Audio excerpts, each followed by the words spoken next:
मेरे गुरु महेश्वर शिव को मेरा प्रणाम है।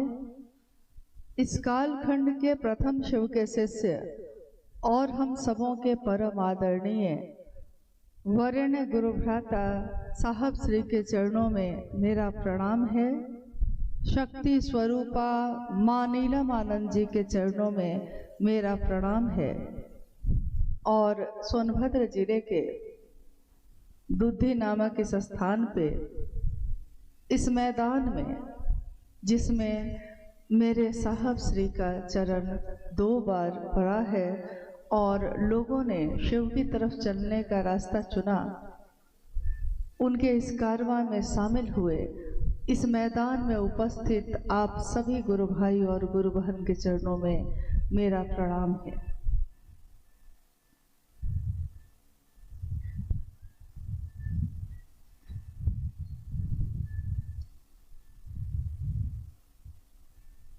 आज मेरा सौभाग्य है कि अपने गुरु शिव के लिए आपके इस स्थान पे आने का मौका मिला है।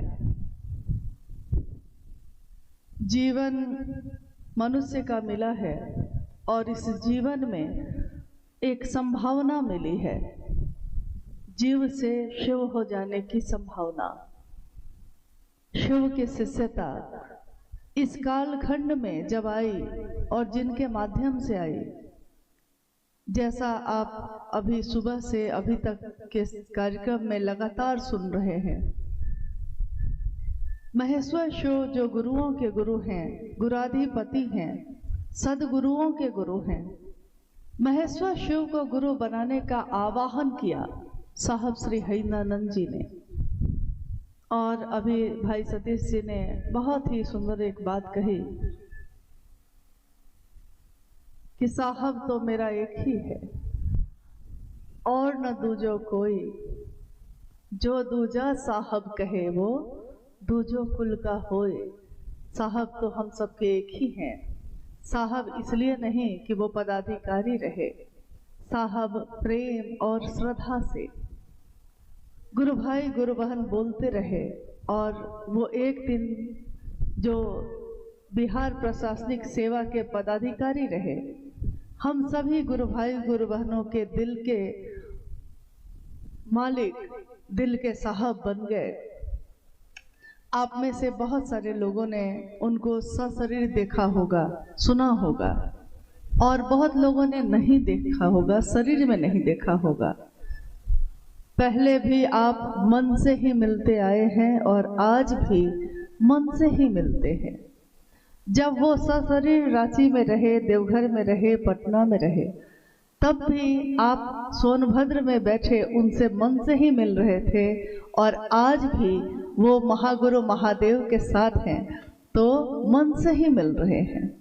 उन्होंने हमेशा मन से मिलने की विधा बताई है। तीनों सूत्र जो शिव को गुरु बनाने के बाद हम और आप करते हैं, इन तीनों सूत्रों का परिणाम एक ही है। शिव मेरे गुरु हो जाए, मेरे अपने हो जाए, मैं उनका अपना हो जाऊं। महेश्वर शिव जिनकी पूजा प्राचीन काल से इस धरती पे होती आई है, सिर्फ भारत देश में ही नहीं, भारत के बाहर अन्य देशों में भी शिव का जो स्वरूप है, ईश्वर का, महेश्वर का, विश्व स्तर पे अगर कोई सर्वमान्य देवता पूजित हैं तो वो मात्र महादेव हैं। और महादेव के अनेक रूप को दुनिया के लोगों ने नाम दिया है। शिव ने खुद को शिव नहीं कहा, दुनिया ने शिव को शिव कहा। शिव ने खुद को अघोरेश्वर नहीं कहा। जो अघोर के रास्ते से गया, अघोर पंथ के रास्ते से गया, उसने अघोरेश्वर का रूप पाया। जिसने कपाल साधना की, शमशान साधना की, उसने महेश्वर शिव के कपालेश्वर स्वरूप का दर्शन किया। जो गृहस्थ आश्रम में रहे, जो शिव की पूजा करते रहे, उपासना, व्रत और जल का अर्पण करते रहे, उन्होंने उमा के पति शिव का दर्शन किया। गृहस्थों के साकार आदर्श शिव, उनका दर्शन। जिसने काल से यानी जीवन और मृत्यु से मुक्ति चाहिए, महामृत्युंजय का जप किया। उसने शिव के महामृत्युंजय स्वरूप का साक्षात्कार किया, दर्शन किया। जिसने जिस रूप में पुकारा है महादेव उसी रूप में उसके पास आ गए हैं। यानी हम महादेव क्या होंगे, महादेव ही हमारे आपके जैसे हो जाते हैं। इसीलिए अन्य देवी देवताओं के बारे में है कि पूजा पद्धति चलती आई है, लेकिन सर्वमान्य एक ऐसे देवताओं के देवता, देवों के देव महादेव जिनकी पूजा प्राचीन समय से हर जगह पे हुई, चाहे वो शहर में हो या गांव में, चाहे वो जंगल पे हो चाहे पहाड़ पे हो। शिव से जुड़ी हुई चीजों की पूजा भी उसी तरह हुई। शिव से जुड़ी चीज जिसके बारे में अभी थोड़ी देर पहले भाई सतीश जी जब अपनी चर्चा कर रहे थे तो उन्होंने एक वाक्य कहा कि शिव के लिंग से, शिवलिंग से अगर सांप लपेट जाता है, लिपट जाता है, तो हम सांप को सांप नहीं कहते, उस समय हम कहते हैं कि महादेव ही आ गए हैं। यानी है वो सांप, है उसमें जहर, चलता वो तिरछा है, डसना उसका स्वभाव है, उस पर विश्वास नहीं किया जा सकता। लेकिन महादेव से लिपट जाता है, महादेव के नजदीक हो जाता है, तो हम उसमें भी महादेव को देखते हैं। बसहा बैल रास्ते पे चलता है, कोई उसके तरफ ध्यान भी नहीं देता, कोई उसके भोजन की चिंता नहीं करता, लेकिन अगर वो शिव मंदिर के प्रांगण में दिख जाए, लोग उसको भी महादेव कह के पुकारते हैं। महादेव की सवारी को भी महादेव ही कहते हैं। यानी शिव से सटा हुआ, शिव से जुड़ा हुआ कोई हो, कोई सत्ता हो, कोई चीज हो, हम उसको महादेव कह के ही पुकारते हैं, महादेव का ही दर्शन करते हैं उसमें। आज इस कालखंड में शिव के गुरु स्वरूप की व्याप्ति हुई। हमारे आपके जैसे सामान्य से अति सामान्य लोगों ने शिव को अपना गुरु माना। हमारे आपके बीच बैठे कोई लोग ऐसे नहीं हैं जो अरबपति हों, बहुत बड़े सम्राट हों, कुछ भी ऐसा नहीं। कोई योग्यता नहीं, कोई सामर्थ्य नहीं, कोई पात्रता नहीं, लेकिन महादेव ने जिस दिन हमने शिव को कहा कि शिव मेरे गुरु हैं, मैं उनका शिष्य हूँ, महादेव ने हम सबको समान रूप से स्वीकार किया है। एक ऐसी जगह है जहाँ विद्वान से विद्वान आदमी भी शिव का शिष्य हो सकता है, और जिसने कभी भी अक्षर का ज्ञान नहीं लिया, अनपढ़ से अनपढ़ व्यक्ति भी शिव का शिष्य हो सकता है। मात्र इसका कारण एक ही है कि शिव की शिष्यता दिल की चीज है, भाव की चीज है, और बाकी शैक्षणिक चीजें दिमाग की चीज हैं। अपनों में दिल का काम होता है और दुनिया चलाने के लिए दिमाग का प्रयोग किया जाता है। साहब हरिंद्रानंद जी के बारे में आपने सुना होगा। शिव के शिष्य साहब हरिंद्रानंद जी, उनकी सहधर्मनी माँ नीलमानंद साहब हरिंद्रानंद जी, जिन्होंने शिव शिष्यता का बिगुल बजाया है, फूका है इस धरती पे। उस समय के बिहार राज्य के सिवान नामक जिला में अमलोरी गांव है, वहां उनका जन्म हुआ 31 अक्टूबर 1948 को। दिन था दीपावली का। तुरंत भारत देश आजाद हुआ था। सन 1947 में देश आजाद हुआ और उसके अगले वर्ष एक बालक का जन्म हुआ अमलोरी गांव में। बालक का नाम उनके पिता और माँ ने हरिंद्रानंद रखा। बचपन से ही उनकी जो प्रवृत्ति थी, और बच्चे कबड्डी खेलते, गुल्ली डंडा खेलते, और साहब हरिंद्रानंद जी आंखें मूंद कर बैठ जाते और अपने साथ के बच्चों से कहते कि देखो, मैं अभी सोने का जहाज मंगाऊंगा, आंख बंद करके सब बैठो। सब बैठकर ये विश्वास करते कि हाँ, ये जो मेरा मित्र है अभी तंत्र और मंत्र से सोना का जहाज मंगा लेगा। इस तरह की बाल सुलभ चीजें, लेकिन जिसमें गहरा रहस्य छुपा था, इस तरह की क्रियाएं, इस तरह के खेल बचपन से ही उनके द्वारा शुरू थे।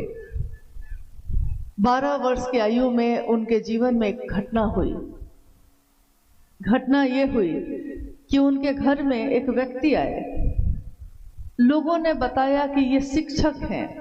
साहब हैदरानंद जी के पिताजी उस समय शिक्षा विभाग के डायरेक्टर के रूप में बिहार राज्य में पदस्थापित थे, और स्वाभाविक है कि जिसके घर में पढ़ाई का माहौल होगा वो चाहेगा कि उसका बच्चा भी पढ़ लिख कर बड़ा आदमी बने। उनका जो बचपन था उसमें उनके पिता सोचते थे कि मेरा बेटा पढ़ेगा लिखेगा और बहुत बड़ा पदाधिकारी बनेगा। हर माँ बाप की यही इच्छा होती है। कोई नहीं जानता भविष्य में क्या छिपा है।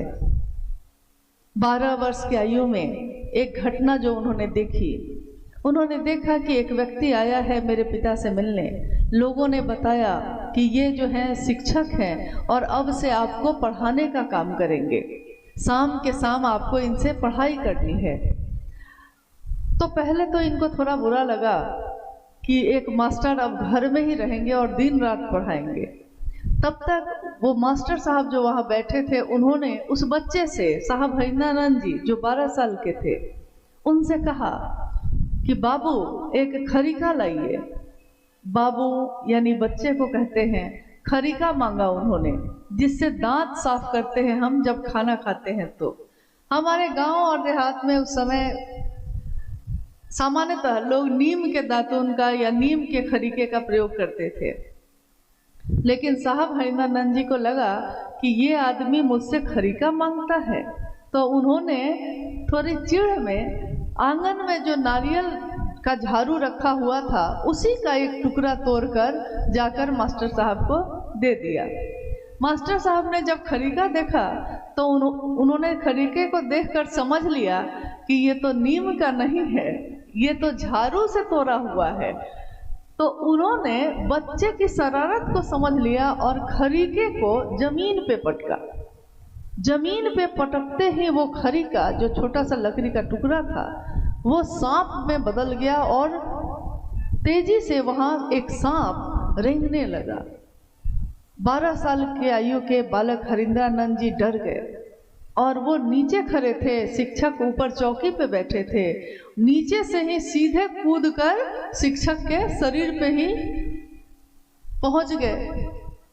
मास्टर ने देखा कि ये तो बच्चा घबरा गया है और इसके पिता मेरे बॉस हैं, तो कहीं मुझको सजा ना हो जाए।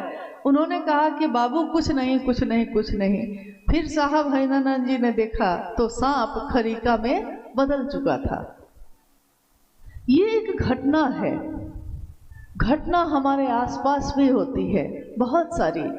कभी कभी कोई चमत्कार या इस तरह की अलौकिक घटना भी हम आप देखते हैं, सुनते हैं, लेकिन हमारे जीवन की दशा और दिशा नहीं बदलती। बालक हैदरानंद जी की दशा और दिशा दोनों बदल गई। उनके मन में एक कौतूहल पैदा हुआ, ये जो घटना हुई है ये क्या है? उसने कहा चमत्कार है। साहब हैदरानंद जी ने कहा मैं सीखूंगा और मैं इस चमत्कार को सीखकर और भी चीजें करूंगा। एक कौतूहल, एक जिज्ञासा उनके मन में पैदा हुई। समय के अंतराल में धीरे धीरे उन्होंने अनेक लोगों को अपना गुरु बनाया। एक तरफ पढ़ाई भी चल रही थी और एक तरफ अलौकिक दुनिया की खोज भी चल रही थी। शुरू में जब उनके पिताजी को पता चला कि मास्टर साहब जो आए हैं, मेरा बेटा उन्हीं से अब साधना सीख रहा है, तो उन्होंने उसको बैग बांधकर रवाना कर दिया और समझा कि बच्चा अब ठीक हो जाएगा। लेकिन साहब हैदरानंद जी ने, जो उनके मन में ये खोज पैदा हुई, इसके लिए, इस प्यास को बुझाने के लिए अनेक लोगों को अपना गुरु बनाया। उसमें से कोई कपालिक था, कोई अघोरी था, कोई शमशान में रहने वाला था, कोई कुल कुंडली जागरण की बात करता था, कोई मंत्रों के जप से भाव प्रवेश करने की विधा बताता था, कोई उड्डयन योग बताता था, यानी जितनी भी तरह की चीजें होती हैं, तंत्र मंत्र और यंत्र की, सभी तरह के गुरु के पास जाकर वो थक गए और इस तरह आगे का उनका जीवन 14 वर्ष का जीवन और बीता। 12 साल के तो थे ही जब शुरू किया था, आगे 14 वर्ष का जीवन इसी तरह बीता। इस बीच में सन 1972 में उनका विवाह आपके सोनभद्र से नजदीक एक जिला है, अब वो झारखंड में है, पहले बिहार में था, पलामू। पलामू जिले में एक जगह है मनातूगढ़। आज भी जो लोग जाते हैं पलामू, वो महुआर जगदीश्वरजीत सिंह को जानते हैं, जिनकी पुत्री नीलम आनंद, जिनका पूरा नाम राजमणि नीलम आनंद है, उनका विवाह साहब हैदरानंद जी से तय हुआ और 22 मई 1972 को साहब हैदरानंद जी दीदी नीलम आनंद परिणय सूत्र में बंध गए। उस समय साहब हैदरानंद जी लॉ कॉलेज पटना में यानी कानून की पढ़ाई कर रहे थे। उसका 3रा वर्ष उनका चल रहा था। कानून की पढ़ाई कर रहे थे तो स्वभावतः संयोग भी ऐसा ही था कि कानून की पढ़ाई कर रहे हैं तो कॉलेज में रहेंगे। माँ नीलम आनंद कभी ससुराल कभी मायका रह रही हैं, आ रही हैं, जा रही हैं, और इस बीच में उनकी पढ़ाई भी चल रही है। आपने गौर किया है कि नहीं किया है पता नहीं, लेकिन एक अद्भुत बात है इनके जीवन में। आज तक के इतिहास से लेकर अभी तक का जीवन देख लीजिए। अगर कोई अध्यात्म के रास्ते पे बढ़ गया है तो उसने अपने लौकिक जीवन का त्याग कर दिया है, गृहस्थ आश्रम छोड़ दिया, अपने पत्नी अपने बच्चों को छोड़ दिया, ईश्वर की खोज के लिए अकेले चल पड़ा। और अगर कोई लौकिक जीवन में है यानी गृहस्थ जीवन से जुड़ा हुआ ज्यादा है उसका मन, तो फिर वो अध्यात्म के रास्ते पे नहीं चल सका। लेकिन साहब हैदरानंद जी, शिव के शिष्य साहब हैदरानंद जी का जीवन लौकिक और पारलौकिक जीवन का अद्भुत संतुलन, अद्भुत मेल है। एक ऐसा मेल जिसमें लौकिक जीवन को भी उसके में भी चरमोत्कर्ष पे है, वो लौकिक जीवन को भी जी रहे हैं। लॉ करते करते 1974 में जब वो आरा, उस समय बक्सर और आरा एक ही था, आरा भोजपुर, आरा का एक शमशान भूमि है गांगी शमशान। तो दिन में वो पटना में लॉ की पढ़ाई करते थे और शाम की ट्रेन पकड़कर आरा आते, रात में शमशान साधना करते, सुबह की ट्रेन पकड़कर फिर पटना और दिन में कानून की पढ़ाई। इस तरह उनका जीवन उस समय का बीत रहा था। उसी बीच चारों तरफ से निराश और हताश उनके मन ने एक घटना जो उनके जीवन में घटी, उनके मन में घटी। घटना ये हुई कि आधी रात का समय था, शमशान की भूमि में बैठे शमशान साधना करते हरिंद्रानंद जी के मन में एक विचार ने प्रवेश किया। विचार, हमारे आपके मन में भी बहुत तरह के विचार आते हैं। अगर हम उस विचार पे ठहर जाते हैं तो काम कर लेते हैं, और अगर विचार आया लेकिन टूट गया तो फिर उस पे हम कोई काम नहीं कर सकते। विचार आता है कि घर बनाएंगे, अगर खड़े रह गए तो घर बन जाता है। विचार आया, किसी ने कहा कहाँ से बनाएंगे, तो विचार टूट गया। उसी तरह उस दिन उनके मन में एक विचार आया। उन्होंने अपने जीवन को देखा, सोचा मन में, मैंने क्या पाया, इतने लोगों को अपना गुरु बनाया, कुछ भी नहीं पाया, जीवन की प्यास नहीं बुझी, आखिर अब क्या करूं, किसके पास जाऊं। जब सारे सहारे छूट जाते हैं तो कहते हैं तिनके का सहारा भी सहारा होता है। कोई अगर पानी में डूब रहा हो, नदी में डूब रहा हो, कोई बचाने वाला ना हो और एक तिनका भी दिखता है तो उसको लगता है कि सहारा है, और यहाँ तिनके का सहारा भी नहीं था। उनके मन ने उस समय यही सोचा कि मैंने अपने घर में गुरु की वंदना सुनी है हमेशा अपने पिता से। उनके पिता काफी विद्वान आदमी थे, हिंदी, उर्दू, संस्कृत, अंग्रेजी सब पे एक समान विद्वान। और हर तरह के शास्त्रों के ज्ञाता भी थे। तो अक्सर वो अपने घर में ये बात कहते कि गुरु की जो वंदना होती है उसमें हमारे शास्त्रों में ये सबसे सुंदर वंदना है, गुरुर ब्रह्मा गुरुर विष्णु गुरुर देवो महेश्वर गुरु साक्षात पर ब्रह्म तस्मै श्री गुरुवे नमः। गुरु में ब्रह्मानी शक्ति होती है, गुरु में वैष्णवी शक्ति होती है और गुरु में रुद्रानी शक्ति होती है। इन तीनों शक्तियों को धारित करने वाले को गुरु कहते हैं। साहब हरिनानंद जी ने उसकी अगली पंक्ति को सोचा। अगली पंक्ति ये थी कि गुरु ब्रह्मानी शक्ति तो होती है, वैष्णवी भी होती है, रुद्रानी भी होती है, लेकिन वो साक्षात पर ब्रह्म स्वरूप भी होते हैं, साक्षात ईश्वर का रूप होते हैं। साहब हरिनानंद जी ने सोचा कि जब गुरु भगवान होते हैं, वो भगवान ही गुरु क्यों नहीं है। और भगवान मतलब शिव, भगवान मतलब देवों के देव महादेव, तो उन्होंने तत्क्षण महादेव को अपना गुरु बना लिया। ये घटना है नवंबर महीने की सन 1974 में जो घटित हुई। उन्होंने अपनी सहधर्मिणी माँ नीलमानंद जी को पत्र लिखा और उसमें लिखा कि नीलम, मैंने शिव को अपना गुरु बना लिया है, तुम भी बना लो। माँ नीलमानंद जी को जब ये पत्र मिला, उनके मन को एक ठहराव, एक सुकून, एक शांति का एहसास हुआ। उन्होंने सोचा कि आखिर मेरे पति को कहीं ठौर तो मिला, कहीं एक जगह आकर वो रुक तो गए। यहाँ गुरु शरीर में नहीं है। देखिए, अभी हम लोग के लिए इस प्रश्न पे, इस बात पे बात करना कितना जरूरी है कि जब कोई शरीर में ना हो तो मन से कैसे मिला जाता है। महादेव कण कण में है, लेकिन क्या कण कण में जो महादेव हैं उनको हम इन आंखों से देख सकते हैं? अगर हम देखना भी चाहें तो नहीं देख सकते। अगर वो शरीर में ना आए, अगर वो हमारी ज्ञानेंद्रियों के करीब ना आए, तो ना तो हम उनको सुन सकते हैं, ना तो उनको देख सकते हैं, ना उनको जान सकते हैं। और ये घटना जो हुई, इसमें शिव की ऊर्जा का संचरण, गुरु की ऊर्जा का संचरण एक मानव के तन में हुआ। एक इंसान, एक मनुष्य, कहते हैं कि वही जो अंश है मनुष्य में, अगर जीव में आता है तो जीवात्मा कहते हैं, और जब परम सत्ता में होता है तो परमात्मा कहते हैं। परमात्मा का वही संचरण, वही अंश उस दिन साहब हरिनानंद जी के मन में प्रवेश करता है और तत्क्षण वो शिव को अपना गुरु बनाते हैं।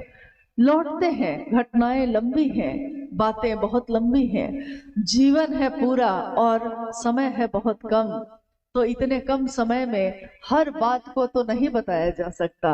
मूल बात यही है कि साहब हरिनानंद जी ने जिस शिव को अपना गुरु बनाया और उनका शिष्य बनकर अपने जीवन में जो अनुभूत किया, उन्होंने इस बात को जगत के लोगों में बांटा। कहते हैं प्रेम एक ऐसी चीज है, जितना बांटिए उतना बढ़ता है, बढ़ता ही जाता है। लेकिन आज तक के इतिहास में होता ये आया था कि गुरु या सदगुरु, अगर कोई शरीरधारी गुरु है और कोई उसका शिष्य बनता है, तो गुरु कान में मंत्र देते हैं और कान में मंत्र को फूंक कर कहते हैं कि ये मंत्र सिर्फ तुम्हारे लिए है, किसी और को नहीं देना है। किसी और को दोगे तो इस मंत्र का फल खत्म हो जाएगा। सदगुरु श्रेणी के लोग मात्र अपने स्पर्श से, कभी कभी मस्तक पे स्पर्श करके, कभी अपने पास बैठा के, कभी मंत्रों का जप करवा के जीव को शिव से मिलाने की विधा बताते रहे हैं। लेकिन वहां भी शर्त है। शर्त ये होती है कि कुछ छोड़ के आओ, मांस मछली छोड़ के आओ, प्याज लहसुन छोड़ के आओ, गृहस्थ आश्रम छोड़ के आओ, अगर इस जाति के हो, इस धर्म के हो तब आओ। इस तरह की कोई ना कोई एक शर्त तो वहां भी है। यानी शरीरधारी जितने भी गुरु हैं, वहां कोई ना कोई तो बंधन है। लेकिन जैसे ही हम बात करते हैं गुरुओं के गुरु, सदगुरुओं के गुरु महेश्वर शिव की, जगत गुरु शिव की, शास्त्र में भी उल्लेखित है कि आदि गुरु है शिव, यानी जगत के गुरु तो है ही वो, लेकिन आदि गुरु का अर्थ होता है आदि, यानी प्रारंभ, जहां से शुरुआत हुई है, जहां से ये चीजें शुरू ही हुई है, पहला आदि गुरु। तो आदि गुरु कोई होगा तो उसका कोई शिष्य भी होगा। कोई जब प्रारंभ में गुरु है तो उसके उस स्वरूप से कोई शिष्य बन के जुड़ा तो होगा। तंत्र साहित्य ये कहता है कि माँ भवानी प्रथम शिव के शिष्या हैं, स्वयं शिव उनके पति भी हैं, लेकिन शिव गुरु के रूप में जब गुरु की कुर्सी पे बैठे हैं, माँ भवानी उनकी प्रथम शिष्या हैं। और इस तरह से आपने कभी कभी सुना होगा, कभी माँ दुर्गा की पूजा होती है, शक्तियों की पूजा होती है, तो हम उसमें आरती गाते हैं या श्लोक गाते हैं।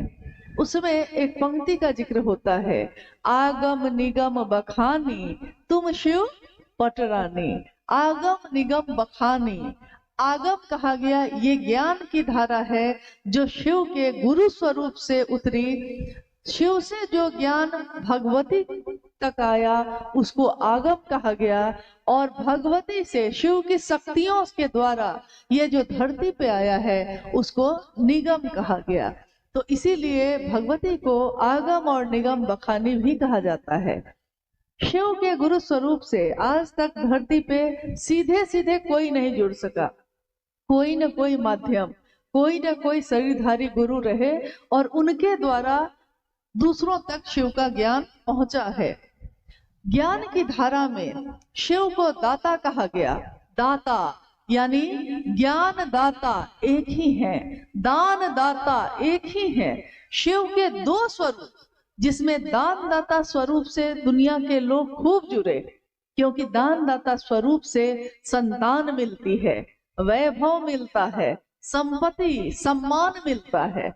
तो दान दाता स्वरूप यानी मंदिरों में शिव की पूजा जो होती रही, जल चढ़ता रहा, फूल फल प्रसाद चढ़ता रहा, सोमवार का व्रत होता रहा, तो इन चीजों के द्वारा जो हमारी शक्ति है, जो हमारा श्रम है, जो हमारी भक्ति है, उसके द्वारा हमने महादेव से उनकी पूजा करके मनोकामनाएं पूरी की। जो हमारी मनोकामना है वो महादेव सुनते हैं। लोग कहते हैं महादेव शरीर में नहीं है, लेकिन महादेव शरीर में नहीं होते हुए भी हमारी आपकी मनोकामना सुनते हैं और उसकी पूर्ति भी करते हैं। उन्हीं शिव का एक स्वरूप है ज्ञान दाता का। तो ज्ञान दाता स्वरूप यानी किसी भी चीज को समझने के लिए, जीने के लिए ज्ञान की जरूरत होती ही होती है। इंसान एक ऐसा है जिसका जन्म होते ही हर चीज में उसको ज्ञान देना पड़ता है। ये माँ है, ये पिता है, ये चाचा है, ये बाबा है, ये नाना है, इनको प्रणाम करो, इनकी बात सुनो। ये खेत है, चलो खेत में खेती कैसे की जाती है इसको सीखना होगा, उसको अक्षर का ज्ञान लेना पड़ेगा, उसको कैसे कपड़े पहनते हैं, कैसे प्रणाम करते हैं, कैसे शिक्षा ग्रहण करते हैं, हर बात इंसान को सीखनी पड़ती है, हर बात में ज्ञान लेना ही पड़ता है। मोटरसाइकिल एक चीज है, एक यंत्र है, एक सवारी है, पैसे से खरीद कर किसी को भी दी जा सकती है। लेकिन अगर मोटरसाइकिल चलाने का ज्ञान ना हो तो वो मोटरसाइकिल हमारे किसी काम की नहीं। और ज्ञान भी अगर पूरा ना हो, आधा अधूरा हो, तो आपने देखा होगा जिसने ठीक से मोटरसाइकिल चलाना नहीं सीखा तो उसकी कहीं ना कोई घटना, दुर्घटना हो ही जाती है, क्योंकि उसने सीखा नहीं पूरी तरह। चीज तो है, शक्ति है, लेकिन शक्ति को चलाने का ज्ञान नहीं होगा तो वो शक्ति हमारे किसी काम की नहीं, उल्टा वो हमारे लिए विध्वंस का ही काम करती है। तो हम संपत्ति अपने पिता की ले सकते हैं, लेकिन संपत्ति को चलाने का ज्ञान न हो तो संपत्ति भी बेकार चली जाती है। पिता अपने बच्चों को जमीन बेचकर दे सकते हैं, बांट कर दे सकते हैं, लेकिन बांट कर दे दिया, एक बेटे को खेती का ज्ञान है वो खेती कर लेगा, और एक बेटे को ज्ञान नहीं। खेत तो है उसके पास, सारी चीजें हैं, बिया भी है, खुरपी भी है, कुदाल भी है, लेकिन पता नहीं है, ज्ञान नहीं है किस तरह करें। हमारे घरों में रोज भोजन बनता है, राशन है, चूल्हा है, लकड़ी है, सब है, लेकिन अगर बनाने नहीं आता, ज्ञान नहीं है बनाने का, रखा रहेगा सब कुछ और हम भूखे रह जाते हैं। बहुत पहले लकड़ी का चूल्हा जलता था, ज्यादातर घरों में, अब तो लगता है हर घर में गैस का चूल्हा आ ही गया है, लेकिन जब शुरू शुरू में, आपको याद होगा कि शुरू में जब गैस का चूल्हा हमारे घरों में आया था तो हम लोग बहुत डरते थे उससे, क्योंकि उसको जलाने नहीं आता था। लोग कहते थे माचिस से जलाओ, और कभी कभी ऐसा हो गया कि ऐसे जो उसका बटन दबाए घुमाए, बस वो घुमा ही रह गया और गैस पूरे घर में फैल गई। डर लगता था, ज्ञान नहीं था। गैस तो आ गया, गैस का चूल्हा भी आ गया, सिलेंडर है, चूल्हा है, लेकिन जलाते कैसे हैं ये आता नहीं था। सीखा, हमने सीख लिया। अगर उसका ज्ञान है, कैसे ऑन करते हैं, कैसे खाना बनाते हैं, अगर ज्ञान है तब तो हम भोजन बनाते हैं, लेकिन अगर ज्ञान ना हो तो दुर्घटना होने की संभावना रहती है, क्योंकि वो मार भी सकती है, घातक भी हो सकती है। शक्ति किसी भी तरह की हो, ऊर्जा किसी भी तरह की हो, वो है मेरे पास, लेकिन उसको संभालने का ज्ञान ना हो तो वो उल्टा ही असर करती है। आज देखिए हर हाथ में मोबाइल है। कुछ ही वर्ष पहले तक किसी के घर में फोन तक नहीं रहता था, लेकिन आज हर घर में, हर हाथ में मोबाइल है। मोबाइल एक ऐसी चीज है हो गई कि जिससे आप कैमरा का काम ले सकते हैं, आप उससे गुना भाग कर सकते हैं, आप फोटो खींच सकते हैं, वीडियो बनाते ही हैं, फोन कर सकते हैं, बहुत सारे काम उस पे एक छोटे से मोबाइल पे आप कर सकते हैं। मोबाइल है, आ गया, कोई दे दिया, लेकिन मोबाइल चलाने का ज्ञान ना हो तो मेरे किस काम की। कभी कभी वो बजने लगता है, गुरु भाई गुरु बहन जैसे मिलने आते हैं, बैठे रहते हैं, अब किसी का फोन बजने लगा, हम लोग कहते हैं कि बंद कर लीजिए थोड़ी देर के लिए, वो कहती है कि हमको बंद करने ही नहीं आ रहा है, वो बजा जा रहा है, यानी हाथ में मेरे है, लेकिन हमको अगर ज्ञान नहीं है उसको संभालने का तो फिर वो मेरे किसी काम का नहीं। उसी तरह इंसान का जीवन तो मिल गया, जीवन मिला है, ऊर्जा मिली है, इसी मन में एक बिया है शिव के प्रेम का, एक बिया है बरगद के पेड़ का, जिसको अगर जमीन पे लगा दिया जाए और समय के अनुसार वो एक दिन बरगद का पेड़ बन सकता है। लेकिन उस बिये में संभावना है, बिया अभी बरगद बना नहीं है, बिये में संभावना है, अगर उसको किसी ने लगा दिया तो शायद वो पेड़ बन जाए। संभावना उस समय खत्म हो जाती है जब कोई उसको लगाता ही नहीं, जब कोई उसको सींचता ही नहीं।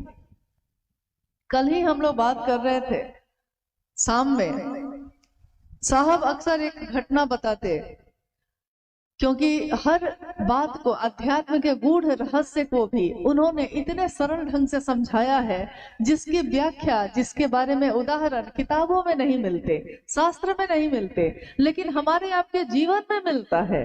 उन्होंने कहा कि गुरु की दया से अगर आप मंत्र जपते हैं नमः शिवाय का, गुरु की दया से जो जप करता है वो, जो मंत्र है वो, और मंत्र का जो देवता है वो अगर एक हो जाते हैं तो इस जीवन में जो कर्म फल हम भोगते हैं उसको भोगने की व्यवस्था का संहार गुरु कर देते हैं। कैसे?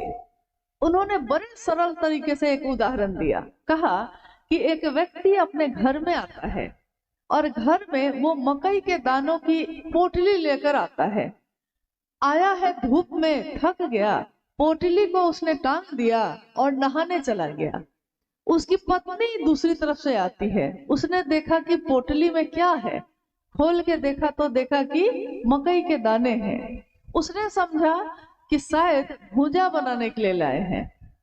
आग जलाई, कढ़ाई चलाया, कढ़ाई में मकई का दाना को रखा और उसको भूंज दिया। तब तक उसका पति बाहर आया। उसने कहा कि ये क्या किया, ये क्या किया? पत्नी ने कहा कि मुझको लगा आप भूजा बनाने के लिए लाए हैं। पति ने कहा कि अरे मैं तो खेतों में लगाने के लिए लाया था, मकई का दाना खेत में लगाता, तुम ये क्या कर दी? साहब ने पूछा कि बोलो, अब वो मकई का दाना है या खत्म हो गया? तो हम लोगों ने कहा कि नहीं, मकई का दाना तो है, भून दिया गया है लेकिन दाना तो है। साहब ने कहा इसी तरह हमारा जो कर्मफल है, जिसके कारण हम सुख या दुख भोगते हैं, गुरु अपनी दया से उसका संहार करते हैं। इसी तरह दग्ध कर देते हैं कि जैसे कर्मफल तो रहेगा लेकिन भोगना नहीं पड़ेगा। जैसे वो दाना तो है लेकिन अब उसमें पौधा नहीं हो सकेगा। उसी तरह 3 सूत्र का निरूपण उनके द्वारा हुआ है। हम सब तीनों सूत्रों का निर्वहन करते हैं। तीनों सूत्रों में जब शिव को गुरु बनाते हैं हम, तो 3 सूत्रों की बात आती है। तीनों सूत्रों में पहला सूत्र है मन ही मन अपने गुरु शिव से दया की याचना करना। मन ही मन, क्यों मन ही मन? क्यों बोलकर नहीं? क्यों माइक लगा के नहीं? क्यों आवाज देकर नहीं? क्यों साहब ने कहा मन ही मन? इसका एक विज्ञान है। मन, इसकी गति इतनी तेज है, इतनी तेज है कि शरीर से कहीं आने या जाने में समय लगता है, लेकिन मन से जाने में आपने सोचा और वहां पहुंचे। वैसे ही साहब ने कहा किसी से ने सोचा, आपने सोचा कि यहाँ दुधी में हम बैठे हैं, अभी अभी मैंने सोचा कि रांची जाना है, मेरा मन रांची पहुंच गया, लेकिन हमको पहुंचने में 8-9 घंटा लग जाएगा। शरीर को पहुंचने में 9 घंटा लगेगा, मन को पहुंचने में तो सोचा और पहुंचे। ठीक वैसे ही उसी मन में सोचा कि अमेरिका जाएंगे, सोचा और पहुंचे। विधि वही है, तरीका वही है, सोचा और पहुंचे, अमेरिका पहुंच गए। शरीर से जाने में बहुत कर्मकांड है, पासपोर्ट, वीजा, समय। शरीर से जाने में बहुत समय है, लेकिन मन से जाने में एक क्षण भी नहीं लगता। सोचा और आप पहुंचे। मेरा बच्चा, आपका बच्चा कहीं बाहर रह के पढ़ता है, सोचा और उसके पास मन पहुंचा।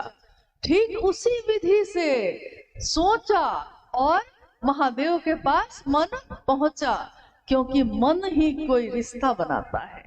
कोई अपना बनाएगा तो मन ही बनाएगा, दुश्मन भी मन ही बनाता है, दोस्त भी मन ही बनाता है, पति भी मन ही मानता है, पत्नी भी मन ही होती है। माँ के प्रति भाव अगर मन में ना हो तो हम उसके प्रति संवेदनशील नहीं होते, हम उसकी परवाह नहीं करते। पिता वृद्ध हो जाए, उनको सेवा की जरूरत है, लेकिन अगर पुत्र का भाव सो गया, उसके मन से पुत्र का भाव हट गया, तो मन से भाव हटता है लेकिन दिखता उसके परवाह में है, क्योंकि अब वो पिता की बात नहीं सुन रहा, तो लक्षण में तो दिख जाते हैं। तो पहला सूत्र दया मांगना, इसको उन्होंने कहा मन ही मन अपने गुरु शिव से ये कहिए कि हे शिव, आप मेरे गुरु हैं, मैं आपका शिष्य हूँ, मुझे शिष्य पर दया कर दीजिए। आप अगर पति हैं तो सामने पत्नी का भाव है, आप अगर भाई हैं तो सामने बहन का भाव है, आप अगर दोस्त हैं तो सामने दोस्त का भाव है, अगर आप दुश्मन हैं किसी के तो सामने दुश्मन का भाव है। यानी एक भाव की पूर्ति के लिए सामने दूसरा भाव जब आता है तो दोनों का एक रिश्ता बनता है, और रिश्ते को हम आपस में नहीं मिलाते, इतना हमको आता है, हम लोग सबको आता है। एक ही समय में पत्नी बुलाती है, सुन रहे हैं, उसी समय में बेटी बुलाती है, पिताजी सुन रहे हैं, उसी समय में पिताजी बुला रहे हैं, बेटा सुन रहे हो। एक ही समय में 3 तरह के भाव सत्ता आपको बुलाते हैं, पत्नी, पिता, बेटी। तीन सत्ता है, 3 संबंध है, एक ही समय में बुलाई आपको, लेकिन उस एक ही समय में आप तीनों को 3 तरह के भाव से उत्तर देते हैं। आप बेटी को पिता के भाव से उत्तर देते हैं, पिता को पुत्र के भाव से उत्तर देते हैं, पत्नी को पति के भाव से उत्तर देते हैं। ठीक वैसे ही जब हम पहले सूत्र में ये कहते हैं कि शिव मेरे गुरु हैं, मैं उनका शिष्य हूँ, हे शिव आप मेरे गुरु हैं, मैं आपका शिष्य हूँ, मुझे शिष्य पर दया कर दीजिए, तो यहाँ क्या है, सामने गुरु है और इधर शिष्य है। गुरु और शिष्य में जिस तरह हम और रिश्तों में एक दूसरे से रिश्ता नहीं मिला देते, कोई मिलावट नहीं करते, हम उस रिश्ते के प्रति ईमानदार होते हैं, वैसे ही गुरु और शिष्य परंपरा में भी, गुरु और शिष्य के रिश्ते में भी कोई मिलावट नहीं हो सकती। ईमानदारी, एक निष्ठता, इसमें एक ही चीज मांगी गई है, एक निष्ठता, अस्थाई शिष्य भाव, यानी एक ऐसा रिश्ता जो बदलेगा नहीं। जमाने के बदले हैं रंग हजार, लेकिन आपके रंग नहीं बदले महादेव। जब दुनिया के रंग बदलते हैं, दुनिया के मौसम बदलते हैं, दुनिया का सत्य बदलता है, दुनिया की सुंदरता बदलती है, लेकिन ना तो महादेव का सत्य बदलता है, ना तो महादेव की सुंदरता बदलती है। इसीलिए शिव को कहा गया शिवम सत्यम, सत्य कहा गया, सत्यम शिवम सुंदरम। सत्य कौन है तो शिव है। शिव यानी जो समस्त शक्तियों का निधि अगम है, जो ज्ञान का निधि अगम है, वो कौन है, शिव है। कौन है जिसकी सुंदरता का क्षय नहीं होता, जिसकी सुंदरता कभी नहीं बदलती, हमेशा एक जैसी रहती है, वो शिव है। आज गुलाब का फूल खिला है, सुंदर है, कल मुरझा जाता है, गिर जाता है। आज उसकी सत्यता ये है कि वो सुंदर है, लेकिन कल उसका सत्य बदल जाता है, कल वो मुरझा गया है। आज हम जवान हैं तो हमारा ये सत्य है, लेकिन 5-10 वर्षों के बाद हमारा सत्य बदल जाएगा, हम वृद्ध हो जाएंगे। आज मेरी जो सत्यता है बोलने की आपके लिए, आज मेरा मन कहता है कि आप मेरे सबसे अपने हैं। किसी तीसरे ने आके कुछ कह दिया, तुरंत ही तत्क्षण कुछ समय के बाद ही मेरा सत्य बदल जाता है। आज आपसे खूब दोस्ती है और कोई तीसरा कुछ कह दिया है तो अगले दिन उसी से खूब दुश्मनी है। आज का सत्य कल बदल गया, लेकिन महादेव का सत्य कभी नहीं बदलता। हम सब ने उस महादेव को अपना गुरु बनाया है। 3 सूत्रों का निर्वहन हम करते हैं। दूसरे सूत्र में शिव की चर्चा करते हैं, चर्चा करते भी हैं और सुनते भी हैं। चर्चा परिचर्चा में बदल जाती है, कोई एक बोलना शुरू करता है और दूसरा भी बोलता है, कोई सुनता है, कोई बोलता है। महादेव शरीर में नहीं दिखते, लेकिन हमारे आपके माध्यम से ही वो एक दूसरे में ज्ञान का संचरण कर रहे हैं। हमारे अंदर की जो बात है, जो मन है, वो बदल रहा है। हम पहले भी थे, हम आज भी हैं। पहले हम अपने लिए रोते थे, पहले हम अपने घर के कोने में छुप के रोते थे, और आज हमारे पास रोने का भी समय नहीं, क्योंकि महादेव के भाव से मन भरा हुआ है।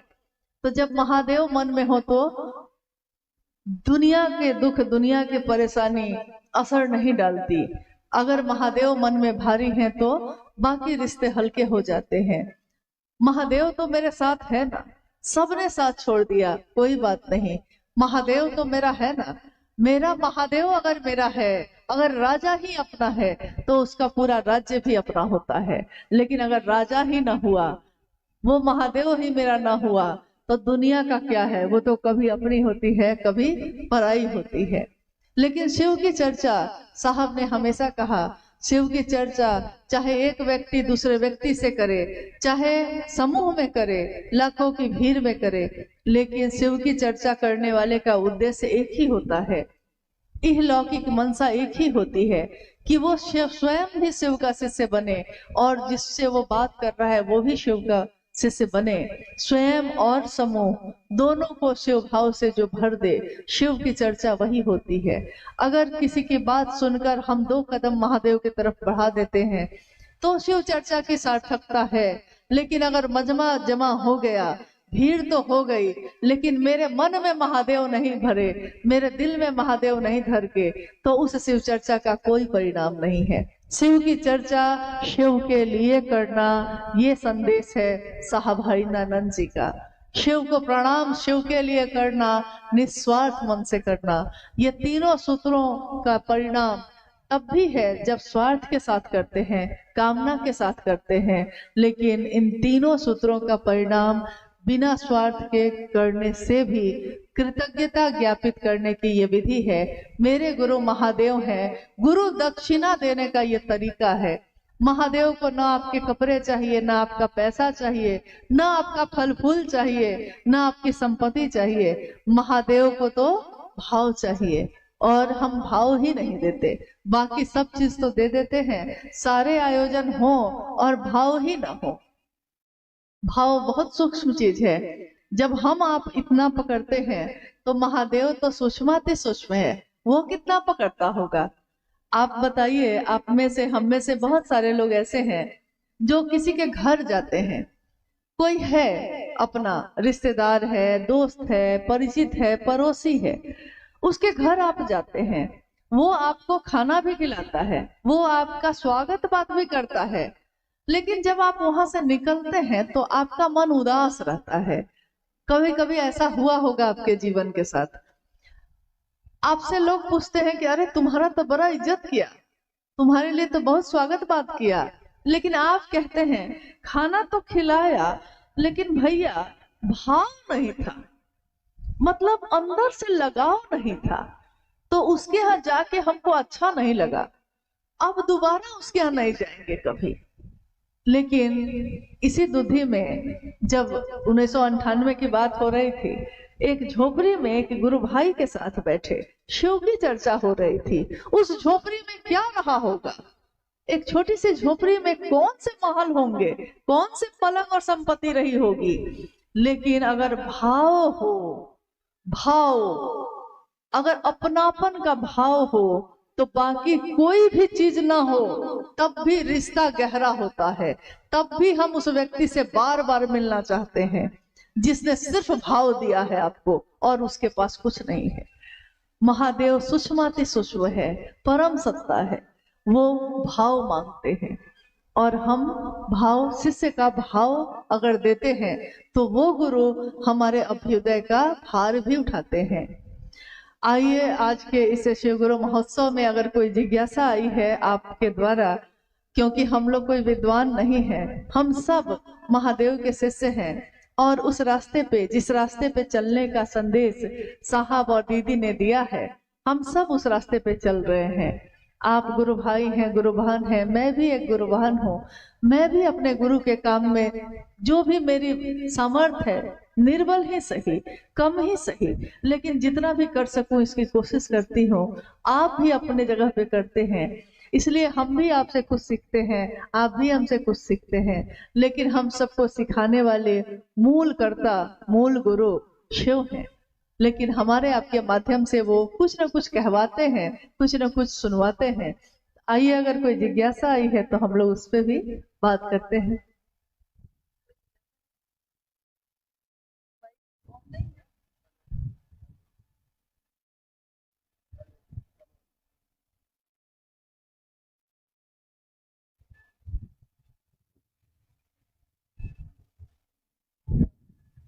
दे दीजिए, हम पढ़ लेते हैं,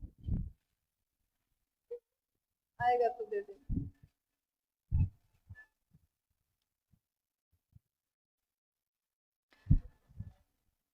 कुहुआ, कुहुआ नाम है, कुरुआ। कुरुआ से गुरु भाई सुरेंद्र जी की जिज्ञासा है कि अपनों की चिंता हमें सताती है लेकिन स्वयं की यात्रा विस्मृत हो जाती है। कौन हुआ आपका? नहीं, अपनों की चिंता हमें सताती है लेकिन स्वयं की यात्रा विस्मृत हो जाती है। हम में से सबके जीवन में ऐसा होता है। ये पंक्ति है साहब हरिनानंद जी ने सन 1990 में एक छोटी सी किताब लिखी, शिष्यानुभूति, शिष्य की अनुभूति। शिष्य ने जो समझा है महादेव को, अपने गुरु को, उसको उन्होंने उस छोटी सी पुस्तक में लिखा, और उसका नाम ही है शिष्यानुभूति। आज तक में सारी किताबों पे मूल्य लिखा होता है, 100 रुपया, 200 रुपया, 500 रुपया, 1000 रुपया मूल्य लिखा होता है। हर चीज पे, जो चीज बाजार में मिलती है, जो किताबें छपती हैं, उस पे पैसा के रूप में मूल्य लिखा होता है। लेकिन शिष्यानुभूति आप में से किसी के पास है? किसी के पास शिष्यानुभूति है? आपने उसके पीछे देखा होगा, मूल्य जो लिखा हुआ है वो देखा है? मूल्य क्या है? आपका से उससे से होना। यह मूल्य आज तक किसी ने किसी से नहीं मांगा। साहब ने कहा कि अगर मैंने शिष्यानुभूति की कीमत 10 रुपया भी रखी रहती तो आज मैं अरबपति होता, और मुझको महादेव का काम बढ़ाने के लिए किसी के मदद की जरूरत नहीं होती। पैसा से आदमी लाता, आदमी से प्रचार करवा लेता। लेकिन उन्होंने कहा कि मैंने अपने गुरु शिव को नहीं बेचा, क्योंकि दिल व्यापार नहीं करता है, दिल अपनापन देता है, दिमाग व्यापार करता है। ये रिश्ता दिल का है। हम अपनों के लिए जो पैसा लगाते हैं, हम उसके बारे में गणित नहीं बनाते। अपनों पे जो पैसे खर्च कर देते हैं उसको बैठ के नहीं जोड़ते, लेकिन अगर दूसरे पे किया है तो जोड़ते हैं। अपनों पे किया हुआ नहीं जोड़ते। बेटा 5000 का जूता मांग लेता है, खुशी खुशी खरीद के दे देते हैं, और कोई अगर 100 रुपए की चप्पल सड़क पे चलने वाला मांग लेता है तो सोचते हैं कि 50 रुपया में भी मिल जाता तो ठीक रहता, या नहीं देना रहता तो और ठीक रहता। यानी जो रिश्ते दिल के होते हैं उसमें व्यापार नहीं होता, और जो दिमाग का होता है उसमें अगर दिल लगाइएगा तो व्यापार नहीं हो पाएगा। इसलिए दिमाग वाले रिश्ते पे दिमाग लगता है और दिल वाले रिश्ते पे दिल लगता है। उसी से अनुभूति की ये पंक्ति है कि अपनों की चिंता हमें सताती है, लेकिन अपनी यात्रा विस्मृत हो जाती है। अब देखिए, सुबह से रात तक हम में से हर व्यक्ति अपने घर में जब जगता है, अगर वो पत्नी है तो वो सुबह से इसी चिंता में है कि घर साफ करना है, निपना है, झाड़ू लगाना है, बर्तन धोना है, खाना बनाना है, वो खेत पे जाएंगे, वो दुकान पे जाएंगे, वो नौकरी पे जाएंगे, बच्चा स्कूल जाएगा। सुबह से रात तक पिताजी को खाना देना है, उनका कपड़ा धोना है। अगर वो पत्नी है घर में तो उसके काम में ये सारी चीजें हैं। सुबह से रात तक वो सबकी चिंता में है। अगर वो पति है, बेटा है घर का, या पिता है घर का, यानी घर को देखने की जिम्मेदारी उस पे है। आंख खुलते सबसे पहले वो यही सोचने लगता है मन में कि क्या क्या काम हो गया और क्या क्या काम बाकी है। बच्चा का फीस देना है, पिताजी की दवा लानी है, माँ का चश्मा बनवाना है, पत्नी को ये चाहिए। मतलब अब सुबह में आंख खुली है और रात तक सोने से पहले तक उसके जीवन में यही चल रहा है, अपनों की चिंता, अपनों की चिंता। लेकिन अपनों की चिंता करते करते हम अपनी तरफ तो देखते ही नहीं है। मैं कौन हूं, कहां से आया, क्यों आया, मेरे इस जीवन का क्या कारण है, मेरे इस जीवन में क्या कोई रिश्ता ऐसा है जो जब मैंने जन्म लिया तब से लेकर मेरी मौत तक मेरे साथ रहेगा। कोई रिश्ता ऐसा जीवन में नहीं है जो आपके जन्म से लेकर आपकी मृत्यु तक आपके साथ होगा। कोई रिश्ता नहीं। कुछ रिश्ते जन्म से शुरू होते हैं, आधी उम्र आते आते वो रिश्ते आपके जीवन से विदा हो जाते हैं। आधी उम्र से जो रिश्ते आते हैं उनके आधे जीवन जाते जाते आप विदा हो जाते हैं। यानी अपनों की चिंता तो हमें सताती है। हम सबकी परवाह करते हैं, सबके बारे में सोचते हैं, लेकिन मेरे जीवन का क्या उद्देश्य है, हम इंसान बनकर क्यों आए, क्या आखिर इसका उद्देश्य है, इसके बारे में हम कभी नहीं सोचते। इसी को साहब ने लिखा है कि अपनों की चिंता तो सताती है, लेकिन अपनी यात्रा विस्मृत हो जाती है। यानी हम भूल जाते हैं, भूल जाते हैं मतलब हमको याद ही नहीं है कि हमारी भी कोई यात्रा है। हर व्यक्ति दूसरों की चिंता में है, लेकिन अपनी चिंता में नहीं है। यहाँ तक कि आप देखिएगा कि गुरु कार्य में भी हम लोग जब निकलते हैं तो हर गुरु भाई गुरु बहन दूसरे की समीक्षा में लगा है कि वो अच्छा काम करता है कि नहीं, वो गुरु की बात सही से करता है कि नहीं, लेकिन कोई अपने बारे में नहीं बोलेगा, कोई खुद से दुखी नहीं मिलेगा, दूसरों से दुखी मिलेगा। अरे कभी हम भी तो कुछ गलत करते होंगे, हमको खुद से भी तो दुखी होना चाहिए, कभी खुद से भी आनंदित होना चाहिए, लेकिन अपनों की चिंता में अपनी यात्रा विस्मृत हो जाती है। साहब कहते हैं कि अपनी यात्रा याद रखिए, इस जगत में रहिए जरूर, लेकिन जगत के होके मत रह जाइए, क्योंकि रहना नहीं देश वीराना है। जाना तो तय है, जाना ही पड़ता है, यहाँ कोई नहीं रुक सकता, तय है कि जाना ही पड़ेगा।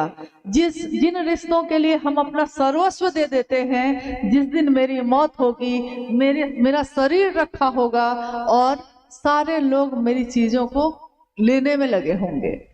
यही है सत्यता जीवन की, यही सच्चाई है। कितनी भी चीजें हम इकट्ठी कर लें, कितना चाहिए एक इंसान को, कितना चाहिए। देखिए शिव की रचना में हर रचना उतना ही इकट्ठा करती है जितने में उसका जीवन चले। आपने देखा होगा चिड़िया अपना पेट भरती है और उतना ही दाना इकट्ठा करती है जिसमें उसके बच्चों का पेट भी भर जाए। वो प्रतिदिन इस काम को करती है। नहीं, हर जीव, हर रचना, लेकिन इंसान एक ऐसी रचना है जो है तो सबसे सुंदर, भगवान की सबसे सुंदर रचना है, लेकिन इकट्ठा करने की बीमारी हम ही को, आपको सबसे ज्यादा है। ज्यादा से ज्यादा कर ले, एक घर है तो 2 घर बन जाए, जबकि रहेंगे एक ही रूम में, एक ही घर में, एक ही बिस्तर पे सोएंगे, कपड़ा एक बार में एक ही पहनेंगे, अरबों की भी संपत्ति हो जाएगी, तो भोजन में तो रोटी चावल ही ना खाइएगा। पैसा हो, सोना चांदी हो और रोटी ना हो, तब क्या जीवन है वो? तो रोटी ही ना खाइएगा। साहब ने यही कहा कि अरे रहना नहीं है भाई, देश वीराना है। यहाँ तक कि साहब जब कभी गए कहीं तो उन्होंने कहा कि मैं आया हूँ आपके यहाँ, रांची से आया, 2 दिन की यात्रा है तो 2 कपड़े लेके आया, क्योंकि 2 दिन की ही यात्रा है। मेरे पास घर में कपड़े बहुत हैं, लेकिन मैं सारे कपड़े उठा के नहीं लाया, मैं अपना टीवी नहीं लाया, मैं अपनी अलमारी नहीं लाया, मैं अपना बैंक का खाता नहीं लाया। मुझको इतना पता है कि 2 दिन की यात्रा है, तो 2 जोड़ी कपड़े लेकर आया हूँ कि काम चल जाएगा। लेकिन इस देश में, इस धरती पे कितने दिन रहना है हमको, आपको? इसके बारे में भी कभी सोचिए, इसके बारे में कभी सोचा है?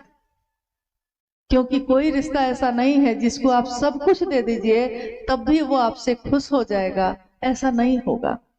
10 दिन आपने किसी के लिए कुछ किया, खूब खुश होगा, 1 दिन नहीं करके देख लीजिए, सारी खुशी खत्म। इसलिए अपनों की चिंता तो करिए, लेकिन अपनी भी करिए, अपनी यात्रा की तलाश भी करिए। गुरु शिव है, रास्ता वो दिखा देते हैं कैसे जीना है। जैसे हर चीज के लिए हम ज्ञान लेते हैं, जीवन जीने की कला भी गुरु सिखाते हैं, जीवन को कैसे जिया जाता है। अरे मुरझा के चेहरे को नीचे करके जीना भी कोई जीना है? अरे जीना है, जीवन छोटा हो लेकिन उसमें रोशनी हो, उसमें चमक हो, उसमें आनंद हो। 100 साल का जीवन हो लेकिन रोज मर मर के जीते हैं, उससे बेहतर है कि 2 दिन का ही जीवन हो। देखा होगा आपने खेत में जब कोई लकड़ी गीली होती है, गीली लकड़ी अगर उसको जलाइए, भींगी हुई लकड़ी उसको जलाइए, लकड़ी बहुत बड़ी है, भींगी हुई है, तो उसको जलाइएगा तो देखिएगा कि धुआं निकल रहा है, थोड़ा थोड़ा जल रहा है, लेकिन पता नहीं कब तक जलता रहेगा, रोशनी भी नहीं दे रहा है, आग की धाह भी नहीं मिल रही है, जल भी रहा है, जल के भी नहीं जल रहा है। तो गीली लकड़ी सा जीना भी कोई जीना है? अरे जीना है तो जल फूसो सा। फूस मतलब, फूस जानते हैं ना आप, पुआल के तरह का जो होता है, उसको थोड़ा सा रखिए और उसमें आग लगाइए जरा, जलता है तुरंत, जलेगा तुरंत, बुझ भी जाता है, लेकिन क्षण भर में ही भू से अंबर तक उसकी रोशनी हो जाती है, इतना तेज जलता है। जीवन तो एक ही मिला है, इस जीवन को हम ऐसे जिए, ऐसे जिए कि किसी से बात कर लें तो वो महादेव को न भूले। हमको याद भी रखेगा तो क्या फायदा होगा, लेकिन महादेव को याद रखेगा तो उसको जीने की कला आ जाएगी। महादेव कैसे रहते हैं? न्यूनतम व्यवस्था में। उनकी तस्वीरों में हम देखते हैं चट्टानों पे बैठे हैं, दिगंबर बने हुए हैं, बाघ का चर्म लपेटे हुए महादेव परम शांति की प्रतिमूर्ति है। महादेव न्यूनतम व्यवस्था में भी सुखी रहा जा सकता है, ये सिखाते हैं अपने आचरण से। गुरु आचार्येंद्र भी होते हैं। गुरु अपने आचरण से, अपने जीवन से सिखाते हैं। जब हमारे जीवन में कोई आपदा आई, उस समय थोड़ी समय के लिए हमारा मन समझा इस बात को। जब कोरोना आया था, ज्यादा पुरानी बात तो नहीं है ना, कोरोना जब आया था तो हम लोग अपने अपने घरों में बंद हो गए थे कि नहीं? और घर में उस समय क्या था?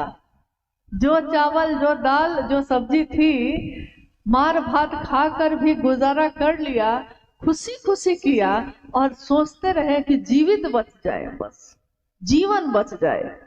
वही कपड़ा साल भर पहन लिए हम लोग।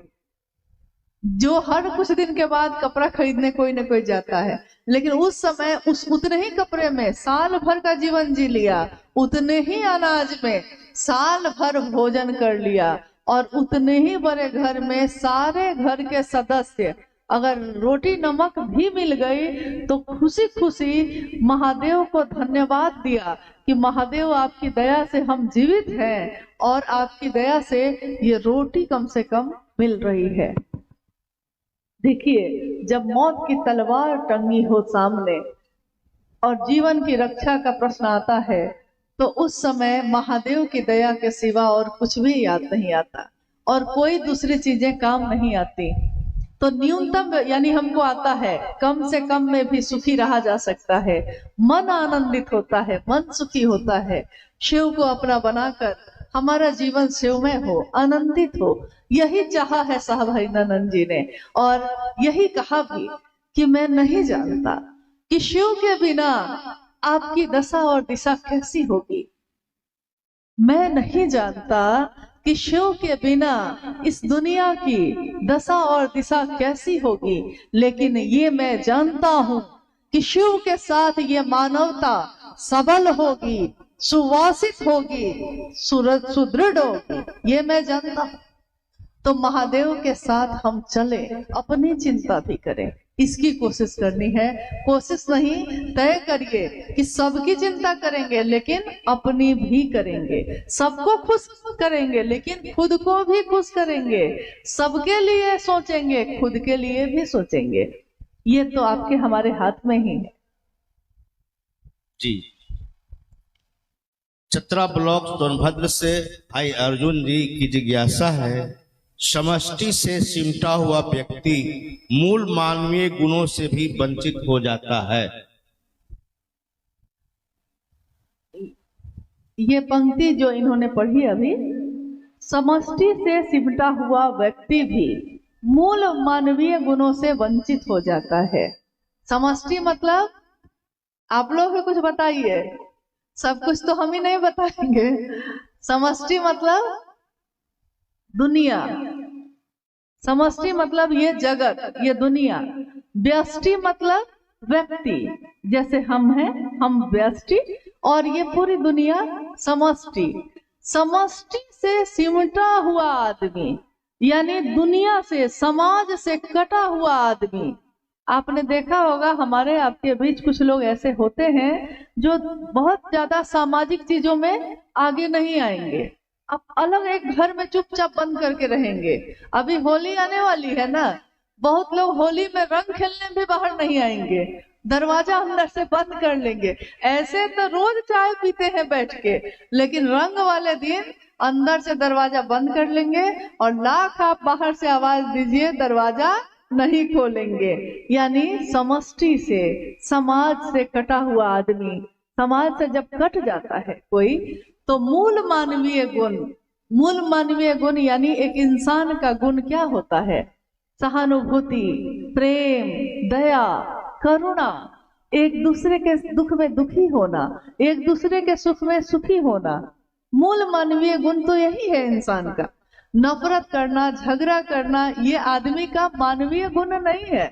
ये तो राक्षसी गुण है, लेकिन मानवीय गुण यही है। और अगर कोई समाज से कट जाता है तो जब किसी से मतलब ही वो नहीं रखता, तो बगल वाला आदमी बीमार होकर मौत हो गई उसको, लेकिन उसके बगल वाले को पता भी नहीं चला, क्योंकि उसने कभी वास्ता नहीं रखा। यहाँ तक कि उसके घर में बेटी की शादी है, आप देखिएगा कि हमारे गांव में जब बेटी की शादी होती थी, अब पता नहीं क्या स्थिति है, बचपन में जो हम देखे तो देखे कि बेटी की शादी एक आदमी की बेटी की शादी है, लेकिन लगता था कि पूरे गांव के लोगों की बेटी की शादी है।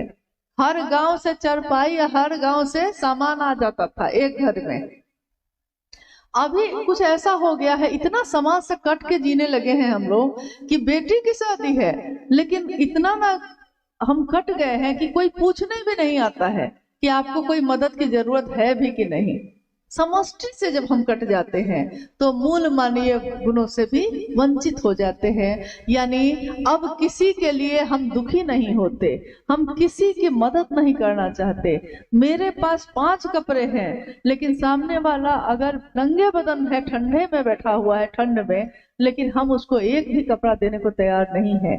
मूल मानवीय गुण तो ये होता है कि किसी को देखा है तो सोचा नहीं है, दिल ज्यादा भारी हो गया, दिमाग हल्का हो गया, तो जो चादर ओढ़ी थी वो उतारा है और सामने वाले को ओढ़ा दिया। कोई भूखा है तो अपना खाना उठाया और उसको दे दिया। मूल मानवीय गुण तो ये होता है। लेकिन जब समष्टि से, समाज से हम कट जाते हैं, दुनिया से कट जाते हैं, तो हमारा ये मूल मानवीय गुण भी खत्म हो जाता है। देखिए, शिव की शिष्यता, शिव की चर्चा करने के लिए, शिव की शिष्यता के विस्तार के लिए हमको तो जमाने में जाना होगा, समाज में जाना होगा।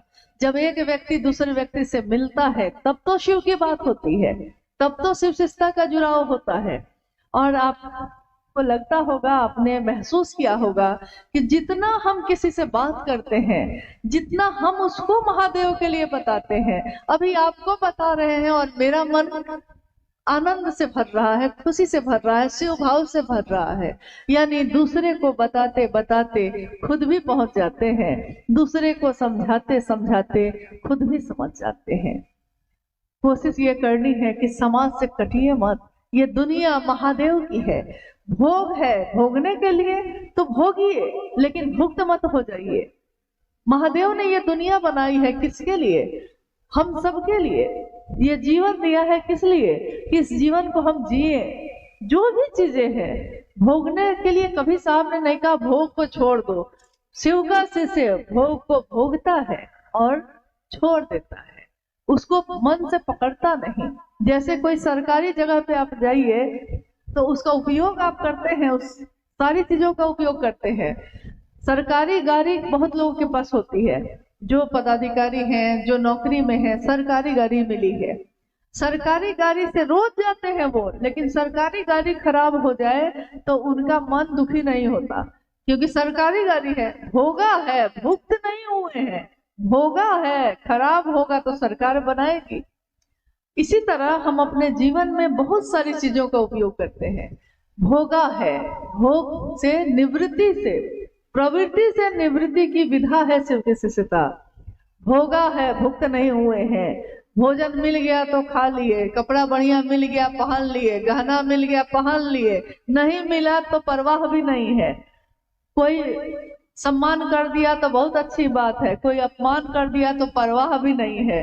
नहीं, कोई पानी के लिए पूछ दिया तो बहुत अच्छा, नहीं पूछा है तो उम्मीद भी नहीं है। यानी भोग को भोगा है, भुक्त नहीं हुए हैं। तो मूल मानवीय गुण बचा रहे, इसके लिए दुनिया में ना महादेव की बात करनी है तो दुनिया के लोगों से तो बात करनी होगी, उनसे अपनापन बढ़ाना होगा। जब अपने होंगे तब तो आपकी बात सुनेंगे। अगली जिज्ञासा है, आप लोग बहुत देर से बैठे हैं, थोड़ी देर और बैठने में दिक्कत तो नहीं न है? मान लीजिए थोड़ी देर बाद तो आप भी जाइएगा, हम भी जाएंगे। न जाने ये मौसम, ये पल फिर कब आएगा, या शायद न भी आए। हम सोचते हैं कि मेरे पास बहुत समय है, लेकिन कोई नहीं जानता किसके पास कितना समय है। वो पल, वो समय जो महादेव की बात में गुजर जाए, वो समय सबसे सुंदर है। तो आइए थोड़ी सी जिज्ञासा और बची है, उस पर भी हम लोग बात कर लेते हैं। संगीता गुरु बहन है ग्राम मकरी से, वो जानना चाहती हैं कि शिव को अपना गुरु बना लिए हैं, परंतु सांसारिक दुनिया में रहने के लिए हमें संसार के शारीरिक गुरु बनाना जरूरी होगा क्या, शादी विवाह के लिए या दान दक्षिणा के लिए इत्यादि। आपका प्रेम स्वीकार है।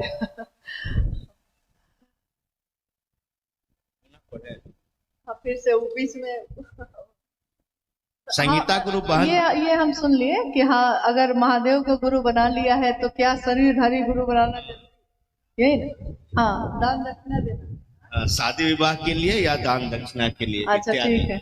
देखिए, दान दक्षिणा देना है तो दान दक्षिणा देने के लिए पात्र की कमी नहीं है।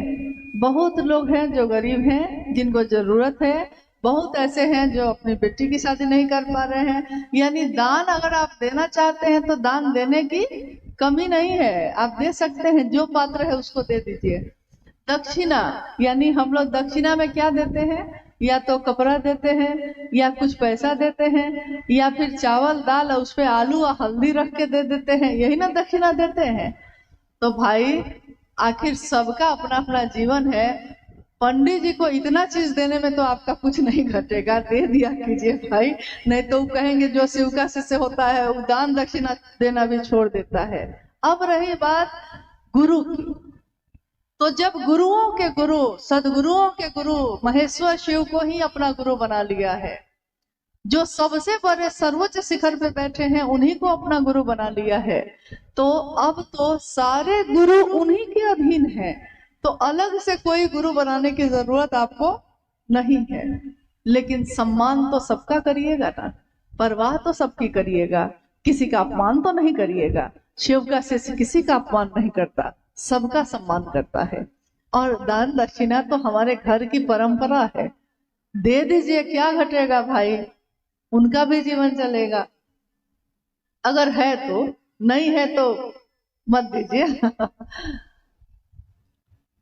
अगली जिज्ञासा है, शिव की चर्चा और यज्ञ में होने वाला प्रवचन में क्या अंतर है। शिव की चर्चा और यज्ञ या हवन जो होता है उसमें क्या अंतर है। प्राचीन समय में जब यह दुनिया बनी थी, कोई कर्मकांड नहीं था, न तो ये यज्ञ थे, न तो ये हवन था, न तो कोई पूजा पद्धति थी। इंसान जो रहता था जंगल में, पहाड़ों में, उसने ईश्वर को महसूस किया, समझा कि कोई है जो मुझको चलाता है, कोई है जो ये मौसम बदलता है, कोई है जो बारिश कराता है, कोई है जो तूफान लाता है, और कोई है जो इन सभी चीजों से हमारी रक्षा करता है। तो उसके समझ में जो आया, उसने उस समय कभी पेड़ की पूजा की। आपने देखा होगा हमारे घर द्वार में अभी भी प्रकृति की पूजा होती है, हम पीपल के पेड़ की पूजा करते हैं, हम बरगद की पूजा करते हैं, नहीं तुलसी की पूजा करते हैं, यानी पेड़ पौधों की पूजा हम करते हैं। जल की पूजा करते हैं, नदी को माँ कहते हैं, क्योंकि नदी बचेगी तभी तो हमारा जीवन चलेगा, प्यास बुझेगी। नदी को, भारत एक ऐसा देश है जिसमें नदी को माँ कहा जाता है। और अग्नि की पूजा होती है, हवा और आकाश की पूजा होती है, मिट्टी की पूजा होती है, हर चीज की पूजा प्रकृति की होती है। अब बताइए, एक प्रकृति की पूजा करने में कौन सा यज्ञ, कौन सा हवन, कुछ भी नहीं। यहाँ तो दिल से आपने जो दिया है वही स्वीकार हो गया। तो प्राचीन समय में ऐसा ही था। लेकिन जब वेद आए, 4 वेद हैं हमारे भारत में, वेदों में फिर कर्म कांड आया और हवन और यज्ञ भी आया। हवन और यज्ञ भी हमारे आपके जीवन को ऊर्ध्वमुखी करते हैं, ऐसा नहीं कि नहीं करते, लेकिन कुछ दूरी तक ही करते हैं। गीत, भजन, श्लोक, मंत्रों का जप, ये भी हमारे जीवन को परिमार्जित करता है, लेकिन कुछ दूरी तक ही करता है। पूरी तरह उस शिव से एकमेक होने की जो विधा है उसमें जिसकी बात आप लगातार करते हैं, जिसके बारे में हमारा मन मनन करता है, लगातार मेरे मन में जो चलता है पल प्रतिपल, वो मेरे मन में अस्थाई होता है। जितनी देर हवन में बैठे हैं उतनी देर तो ईश्वर पे ध्यान चला गया, लेकिन जब उठे, हवन से उठे, बस ध्यान भी उठ गया। तो ये गलत नहीं है, एक दूरी तक ये सही है, लेकिन शिव की चर्चा इससे बिल्कुल ही अलग बात है। शिव की चर्चा पूजा पद्धति का ही हाईटेक रूप कहा गया है। वो भी पूजा, ये भी शिव की पूजा है जो अभी घटित हो रही है, जिसमें हम सब बैठे हैं। पूजा में क्या होता है? पूजा में उस ईश्वर का ध्यान करते हैं हम, जिसकी पूजा करने हम बैठे हैं। अभी हम लोग किसके ध्यान में हैं? हम सारे लोग किसके ध्यान में हैं? क्या ध्यान में नहीं है? इतना ध्यान में है कि बोल भी नहीं रहे हैं। किसके ध्यान में है हम? महादेव के। किसकी बात करते हैं हम? महादेव की। किसकी बात सोचते हैं हम? महादेव की। तो हमारा मन भी सुनता है महादेव, बोलता है महादेव, कहता है महादेव, सब कुछ महादेव ही तो है।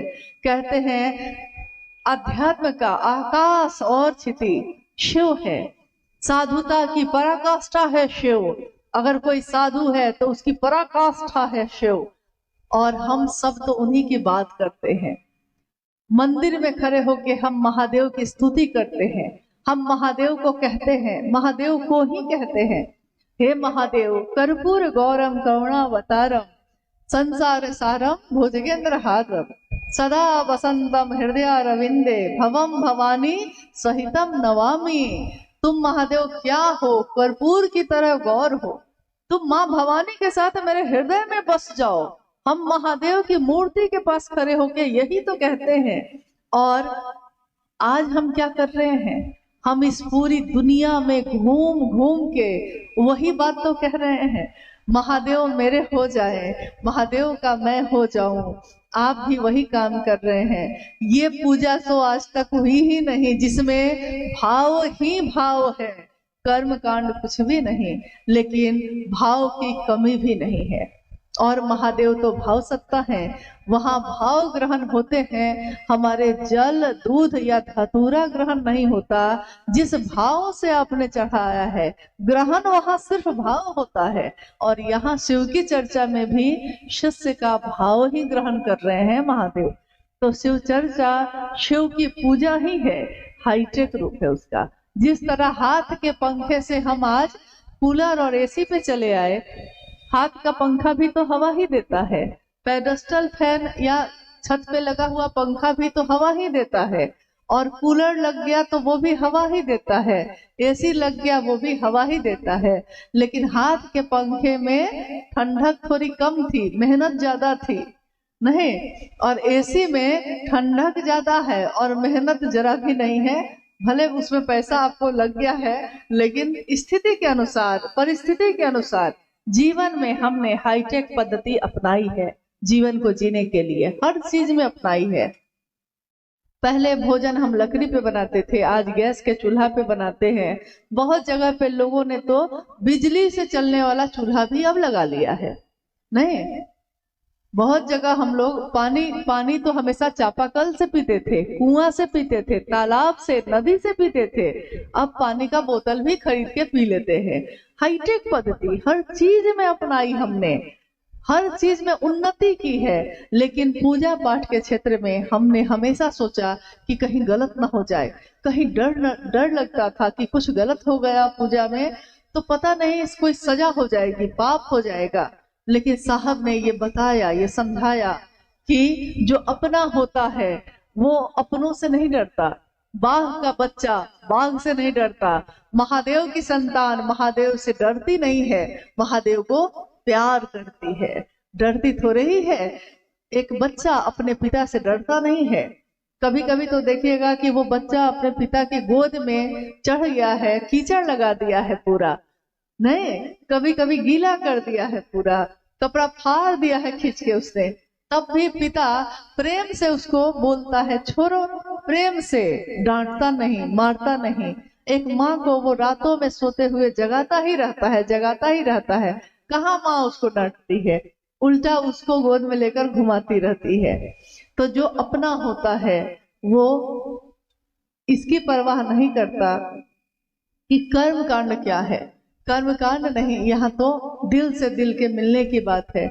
महादेव मेरे हैं तो मेरे मुझको जो आता है अपनों के लिए हम लोग अपना जो आता है उसी के द्वारा करते हैं। जैसे आपने देखा होगा कि आपके हमारे घर में भोजन बनता है, जैसा भोजन आपको आता है बनाने आप अपने परिवार के लिए वैसा ही तो बनाती हैं। हर आदमी को सुंदर भोजन बनाने नहीं आता, बहुत लोगों को आता है, बहुत लोगों को नहीं आता है। जैसे हमको भी बहुत अच्छा खाना बनाने नहीं आता, कोई आदमी सर्वगुण संपन्न नहीं होता, लेकिन जो सुंदर खाना बनाती हैं हम उन लोगों का बहुत सम्मान करते हैं। हम बोलते हैं कि ये सबसे भारी काम है जो आप करते हैं, क्योंकि सुबह से रात तक आपको सोचना पड़ता है, यही सोचते रहते हैं आप क्या बनाए क्या खिलाए। बहुत भारी काम है, ये मामूली काम नहीं है। जो काम प्रतिदिन होता है वो मामूली काम नहीं होता है। लेकिन जैसा आपको आता है अपनों के लिए आप वैसा ही बनाते हैं। जैसा आपको आता है अपने बच्चे को बैठाते हैं पढ़ाने, वैसा ही पढ़ाते हैं। साहब ने इतना ही कहा, महादेव आपका है, उस महादेव को जैसा आपको आता है वैसे ही दया मांगिए, वैसे ही प्रणाम करिए, और जितना भर बोल पाइए, जितना भर सुन पाइए, महादेव की चर्चा में जाइए भी और करिए भी और सुनिए भी, उतना भर जितना आपका सामर्थ्य है। यही आपकी अपनी निधि है। अपनों के लिए जो आपको जैसा आता है आप वैसा ही करते हैं। महादेव से डरने की जरूरत नहीं, वो तो भोला भी है और एकमात्र एक ऐसी सत्ता है जिसको पूरी दुनिया ने बाबा कह के पुकारा है। बाबा से अपना कौन होता है, वही बाबा गुरु भी है। तो उनको जैसा आपको आता है वैसा ही भाव अर्पित करने की कोशिश करिए, वैसे ही काम करने की कोशिश करिए। रविंदर भाई मोहली से जानना चाहते हैं कि अपने गुरु के प्रति कृतज्ञता व्यक्त करने के लिए क्या तीनों सूत्र सहायक हैं? अपने गुरु के प्रति कृतज्ञता व्यक्त करने के लिए क्या तीनों सूत्र सहायक हैं? कृतज्ञता मतलब एहसान मानना। एहसान, कोई हम पे एहसान कर दिया तो हम उसके प्रति कृतज्ञ हो जाते हैं, मन झुक जाता है। हम कहते हैं कि अरे जब कोई साथ नहीं दिया तो आप मेरा साथ दिए, जब कोई मदद नहीं किया भैया आप ही मेरी मदद किए। कहते हैं ना हम लोग कभी कभी, कोई दुख हो गया, कोई पीड़ा हो गई, कोई बीमार हो गया, बहुत लोग फोन उठाना बंद कर दिए, कोई मेरा फोन नहीं उठा रहा है कि कहीं हमसे मांग न ले कुछ, और उस समय कोई ऐसा व्यक्ति आके आपकी मदद कर देता है जिससे आपको उम्मीद भी नहीं थी, तो जीवन भर आप उसके उस एहसान को जो एक दिन उसने किया है आप पे, जीवन भर उसके बारे में आप इसी तरह बात करते हैं। फिर हो सकता है वो आदमी नहीं मिला हो आपको, लेकिन जीवन में कहीं भी कहीं इसी से बात होगी तो आप कहिएगा नहीं, साधु से दुनिया खाली नहीं है। देखिए ना, जब कोई अपना परिवार मेरा साथ नहीं दिया, कोई साथ नहीं दिया, कोई मदद नहीं किया, तो अमुक आदमी मेरी मदद किए, हम हमेशा उनके एहसान के तले रहेंगे। देखिए, एक दिन किसी ने एहसान किया तो जीवन भर ढोते हैं हम, जीवन भर। और महादेव ने तो दया ही दया की है। महादेव की दया से ये दुनिया मिली, ये आंखें हैं जो देखती हैं, ये कान है जो सुनते हैं। महादेव की बात हमको करने का सौभाग्य मिला, अच्छों को नहीं मिला, हम सबको मिला है। ये तो महादेव की असीम दया का परिणाम है। तो ये तीनों सूत्र सहायक हैं। जब हम तीनों सूत्र करते हैं निस्वार्थ भाव से, तो ये कृतज्ञता उतारने की विधि है। यानी उस महादेव ने दया की, हमारा मन कृतज्ञ है, झुका हुआ है, लेकिन हम उस महादेव को क्या दे सकते हैं? कुछ भी नहीं है मेरे पास। हम कुछ भी देंगे, चांद को दिया दिखाते हैं, सूरज को रोशनी दिखाते हैं, उस महादेव को हम क्या दे सकेंगे? मेरे पास क्या है, आपके पास क्या है? लेकिन उस महादेव को कुछ भी न दे सके, भाव तो दे सकते हैं, उनसे दया तो मांग सकते हैं, उनकी बात तो दुनिया में घूम घूम के कर सकते हैं। कहते हैं साहब कि इतना महादेव महादेव करो कि एक दिन महादेव ही ढूंढे कि कौन मेरा ऐसा दीवाना है जो इतना महादेव महादेव करता है। तुम महादेव को जानते हो, ये कोई बड़ी बात नहीं। दुनिया महादेव को जानती है, इसमें क्या विशेष बात है। वो महादेव तुमको जान ले, इतना महादेव का काम करो, इतना महादेव की बात। लोगों को 2 कदम चलाओ उधर। हमारे झुकने से अगर कोई चल सकता है महादेव के तरफ तो झुकिए। ये आपने महादेव के लिए किया है। और तीनों सूत्रों का निर्वहन निस्वार्थ भाव से करना शिव के को दक्षिणा देने के बराबर है। ये कृतज्ञता दक्षिणा ही है, गुरु दक्षिणा ही है जो हम शिव को दे सकते हैं। ये दिखाई नहीं देता, शिव भी तो दिखाई नहीं देता। जब भी सूक्ष्म चीज होती है, मन की चीज होती है, वो कहाँ दिखाई देती है। यहाँ तक कि शरीर में बाहर से देखिए सब आंख नाक कान मुंह सब दिखता है। शरीर के अंदर अल्ट्रासाउंड सीटी स्कैन कराइए सब दिखता है, लेकिन मन कहाँ है ये कहीं नहीं दिखता है। मन कहाँ है? जिस मन से हम संचालित होते हैं, जिस मन से हमारा जीवन चलता है। मन दुखी है, मन सुखी है, मन को ये अच्छा नहीं लगता, मन को ये अच्छा लगता है। जिस मन ने हमको इतना पकड़ के रखा है वो मन दिखाई नहीं देता। पूरे शरीर में कहाँ है? भाव दिखाई नहीं देते। एक माँ अपने बच्चे को प्यार करती है, प्यार करती है, उसकी परवाह में दिखता है कि प्यार करती है, लेकिन प्यार एक भावना है, एक भाव है। ये भाव कहाँ दिखाई देता है? ये तो सूक्ष्म है, महसूस किया जाता है। तो महादेव से प्रेम करना, महादेव के लिए कृतज्ञ होना, ये भी सूक्ष्म है, भाव है। ये महसूस किया जाता है कि मेरे गुरु शिव ने मुझ पे दया ही दया की है। सिर्फ एहसास है, ये रूह से महसूस करो। प्यार को प्यार ही रहने दो, कोई नाम न दो। महादेव से प्यार करना और महादेव का प्रिय बन जाना, इससे बड़ी उपलब्धि इस जीवन में किसी मनुष्य की, किसी जीवात्मा की नहीं हो सकती। कोशिश यही करनी है कि हम इतना भर भी अगर महादेव की बात कर सकें तो कम से कम समझेंगे कि इस जीवन में आना सार्थक हुआ। इस जीवन में आए हैं, जाएंगे, फिर आएंगे, फिर जाएंगे। महादेव के लोग तो आते रहेंगे और जाते रहेंगे। दुनिया को शिव भाव से आप्लावित करते रहेंगे, भरते रहेंगे।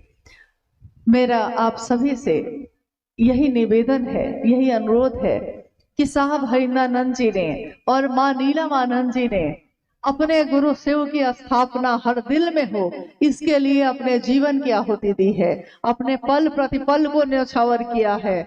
और हम अगर एहसान मानते हैं उनका, तो हमारा कर्तव्य है ये कि हम सब भी निस्वार्थ भाव से अपने गुरु शिव की स्थापना सबके दिल में करें। खुद की स्थापना की खोज ठीक नहीं है, इससे कुछ हासिल नहीं होगा। कोई चाहेगा कि लोग मुझको चाहें, मुझको जाने, इससे क्या मिल जाएगा? जिस दिन महादेव आपको जाने, महादेव आपको चाहे, इससे सब कुछ मिल सकता है।